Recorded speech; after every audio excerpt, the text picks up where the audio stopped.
வணக்கம் மக்களே, இன்றைக்கி வீராஸ் கிச்சனில் என்ன பார்க்க போகிறோம் அப்படின்னா, பன்னீர் வச்சு ஒரு கிரேவி பண்ண போகிறோம். அது வந்து ஃபுல்காக்கு வந்து நான் எப்படி பண்ணுறது அப்படிங்கிறது காமிக்கிறேன். அதுக்கு ஒரு பெரிய தக்காளி, அதுக்கப்புறம் ஒரு பெரிய வெங்காயம் எடுத்து நீல வாக்கில் கட் பண்ணி நான் மிக்ஸி ஜாரில் போட்டு வந்து அதை பச்சையாக அரைச்சி எடுத்துக்கிறேன். அதுக்கப்புறம் ஒரு பேன் எடுத்து அடுப்பில் வச்சுக்கலாம். இதுக்கு என்னென்ன மசாலாலாம் நம்ம ஆட் பண்ண போகிறோம் அப்படிங்கிறத உங்களுக்கு காமிச்சிருக்கேன். ஒரு 1/2 ஸ்பூன் மஞ்சத்தூள், 1/2 spoon garam masala, 1 spoon chilli powder, அதுக்கப்புறம் 1 ஸ்பூன் வந்து மல்லித்தூள், கொரியண்டர் பவுடர் வந்து ஆட் பண்ண போகிறோம்.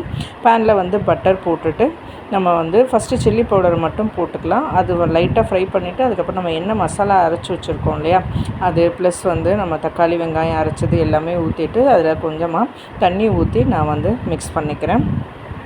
ஒரு 2-3 மினிட்ஸ் வந்து, ஏன்னா நம்ம பச்சையாக தான் தக்காளி வெங்காயத்தை அரைச்சி ஊற்றிருக்கோம், அதனால் வந்து ஒரு 2-3 மினிட்ஸ் வந்து அது வந்து நல்லா கொதிக்கட்டும். கொதித்ததுக்கப்புறம் வந்து அதில் வந்து ஜிஞ்சர் கார்லிக் பேஸ்ட்டு மட்டும் நான் ஆட் பண்ணுறேன்.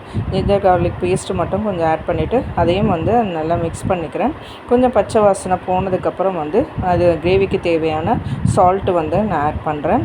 சால்ட்டு வந்து ஆட் பண்ணிவிட்டு நம்ம அதையும் வந்து நல்லா மிக்ஸ் பண்ணிக்கலாம்.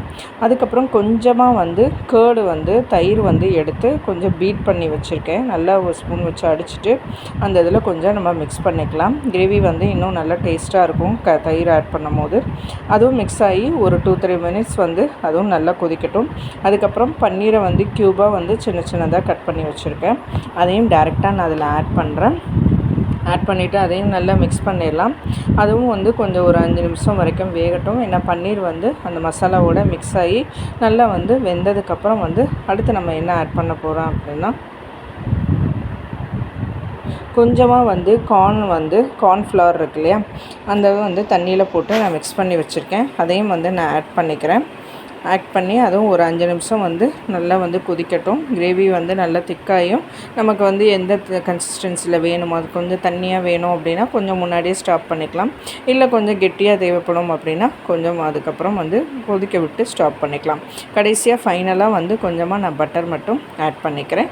அதே மாதிரி ஃபுல்கா வந்து நார்மலாக நம்ம சப்பாத்திக்கு எப்படி பண்ணுவோங்களோ அதே மாதிரியே வந்து பிசைஞ்சிட்டு ஒரு 1 மினிட் வந்து தவாவில் போட்டு இந்த பக்கமும் அந்த பக்கம் 2 சைடும் வந்து ஒரு 1 மினிட் லைட்டாக வந்து சப்பாத்தி வந்து ஹீட் ஆனோடனே அதுக்கப்புறம் தவாவை எடுத்துகிட்டு டைரெக்டாக நம்ம ஸ்டவ்வில் போட்டு அது நல்லா வந்து புஷ்ஷுன்னு வந்து ஃபுல்கா மாதிரி வந்துடும்.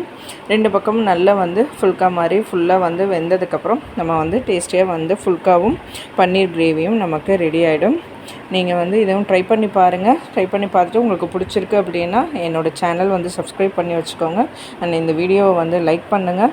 அண்ட் இந்த உங்களுக்கு பிடிச்சிருக்கு அப்படின்னா உங்களோட ஃப்ரெண்ட்ஸுக்கும் வந்து இதை வந்து நீங்கள் ஷேர் பண்ணுங்கள். Thank you so much. Thank you for வாட்சிங்.